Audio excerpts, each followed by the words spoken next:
Salut tout le monde, on se retrouve aujourd'hui pour le review de mes épreuves de physique et de maths.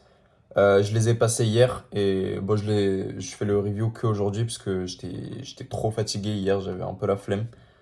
Donc c'est parti, je vais vous montrer ce que j'avais. Donc on va commencer par la physique, j'ai recopié à peu près l'énoncé. C'était un exo finalement de mécanon galiléen et un peu d'énergie, tout ça. Donc en fait, on a un cerceau, voilà.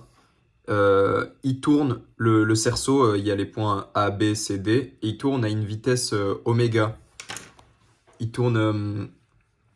Donc là, ce qu'on a représenté, c'est le référentiel lié au centre du cerceau. Mais le cerceau, ce qu'il faut savoir, c'est qu'il tourne à une vitesse oméga autour de l'axe OZ.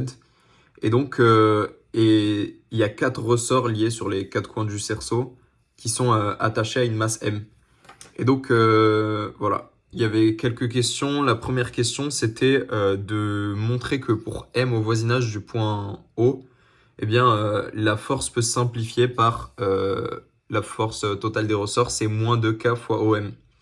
Donc là, ce qu'il fallait faire, c'était exprimer. Donc, si on exprimait la force des ressorts directement, c'était un peu compliqué. Donc, c'est ce que j'ai fait, genre à droite, dans un petit coin, j'ai représenté la force des ressorts. Et du coup, il m'a dit comment on pourrait faire autrement. Et du coup, je lui ai dit on peut faire avec l'énergie potentielle. Et ce qu'on a fait, on a trouvé l'énergie potentielle pour un ressort lié au point M. Et on a sommé l'énergie potentielle. Il me semble que ça donnait un truc du genre K fois X carré plus Y carré à un signe près et à une constante près. Donc ouais, donc c'était du kx carré, y carré. On a eu quelques discussions par rapport est-ce que c'était prévisible que ce soit pair, etc. Et ouais, ça l'était.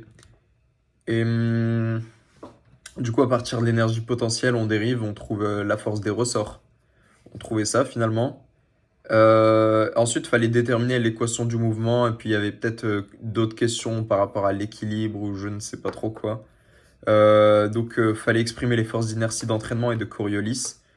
Et une fois qu'on avait fait ça, on tombait sur un système couplé d'équations. Donc, en gros, on avait x point point égale à une force de ressort fois x point, plus un truc fois y point, etc.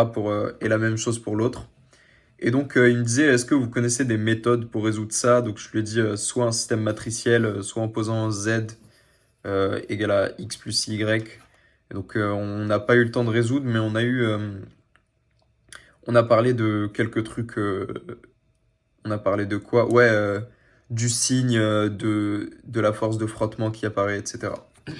Donc pour le coup, la physique, c'était sympa parce que le prof, il parlait beaucoup, il était actif avec moi au tableau, il était vraiment à côté de moi, il me disait ouais, qu'est-ce qu'on peut faire, etc. Il me posait des questions et je pouvais répondre, donc ça c'était cool.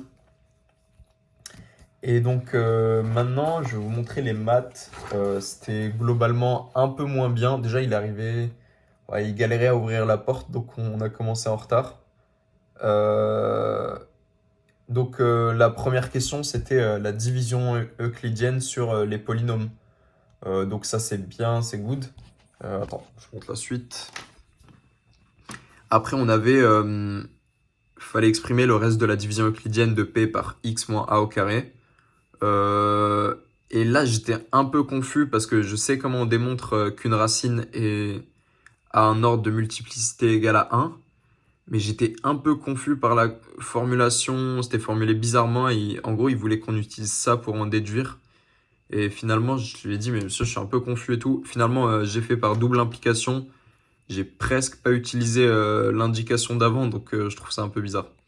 Mais bon, après, j'aurais dû juste y aller directement, montrer par double implication. Voilà. Et donc, la question 2, c'était, on avait un polynôme, Tn, qui est égal à x puissance n moins x plus moins 1 puissance n. Et donc, il fallait déterminer son nombre de racines dans Q, R et C. Donc, moi, j'ai commencé par C, mais en fait, c'était bien de commencer par Q aussi. Je pense que ça ne changeait pas grand-chose de toute façon.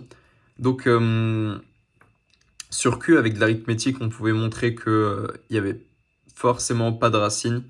en posant lambda égale à p sur q, une... euh, pardon. Lambda égale à p sur q, une racine rationnelle. Et donc ensuite sur C, on a montré que si une racine elle était double, alors elle était rationnelle, donc en fait il n'y avait pas de racine double, donc il n'y a pas de racine rationnelle. Et enfin pour les racines dans R, j'étais en mode bah, selon la parité, le truc il va faire comme ça. Si le polynôme il a un pair, il va forcément passer par 0, etc. Mais il voulait vraiment que je fasse tout le truc. Et du coup, en fait, ce qu'il fallait faire, c'était une étude de fonction. Donc, j'ai dérivé le polynôme.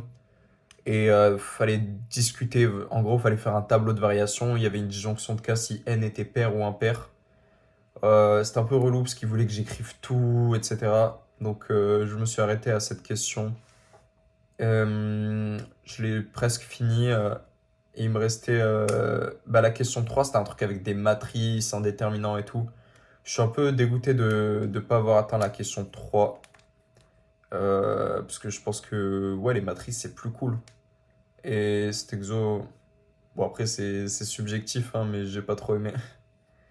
Le coup des polynômes. Enfin, je trouve que genre, les racines dans Q et dans C, c'est intéressant, mais dans R, c'est un peu trop répétitif. Tu fais une disjonction, tu regardes les racines, etc. Bon bref. Donc cette épreuve de maths un peu moins bien, mais bon, après c'était pas catastrophique déjà, genre, je m'en sortais plutôt bien. Et il reste l'anglais, encore une épreuve de maths et TP d'info, et ça peut faire toute la diff. Donc voilà, on s'attrape pour les prochaines épreuves.